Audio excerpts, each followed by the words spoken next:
What's happening, guys? So today I'm gonna give you an update on my latest Gundam build. This is probably the before last update before I finish all of it.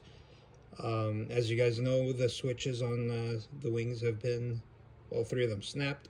So I'll just show you a comparison of the external armor that I spent an extensive time panel lining compared to the inner frame. And first, we'll just take a quick overview. This is the wing with the internal armor only. And then we'll go over here. This is the wing with the external armor installed, as well as some of the rockets. And I'll show you some of the functionality in a minute. But then we want to start off with the legs that I've panel lined extensively. And I think personally look freaking outstanding. Relative to the monotone and lack of depth without the panel lining. This is of course, the internal frame. The hips look outstanding with the external armor.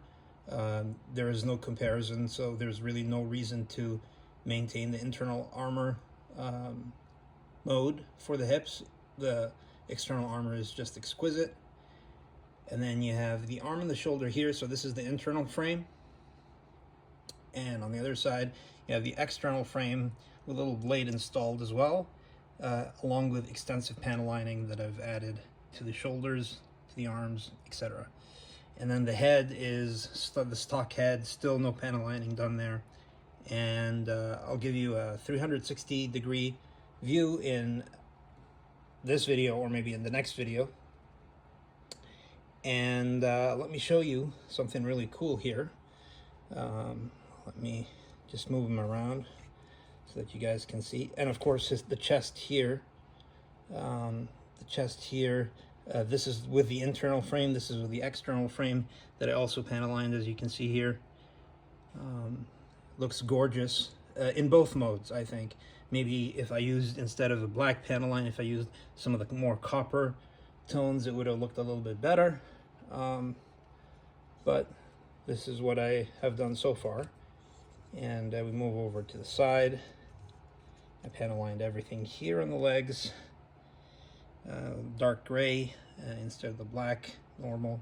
Haven't done the backpack yet, the back of the pelvis, but we will do that shortly, possibly in the next update. The thrusters are also extensively panel lined, as you can see, and so is the back of the shoulder.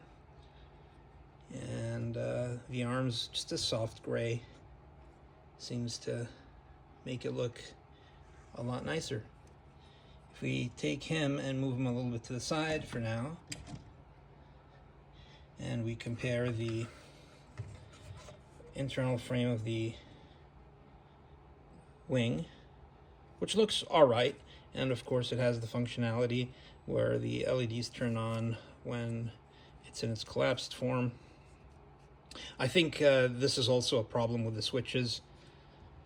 It's supposed to actually activate when it's turned on, but for some reason it's backwards. I guess some of the electronics were damaged. And this is the best performing one, of course. I extensively panel lined, again, everything here. I haven't put the decals yet, and these are the beautiful rockets. And let me show you the most awesome part of all of this. When you turn this on, like this, you can see the beautiful blue lasers and pulsing strobe light all the way down to the tip, which makes this one of the most awesome pieces of art figures that I have. And yeah, so this is the update. I probably won't add the armor until I have replacement parts for the rest of the switches. But other than that, please let me know your thoughts. If you have any advice for a first-time Gundam builder. I haven't put the decals yet, but other than the decals, if you have any suggestions as to how to, accentuate the paint or put something else in there, please let me know. Thank you so much.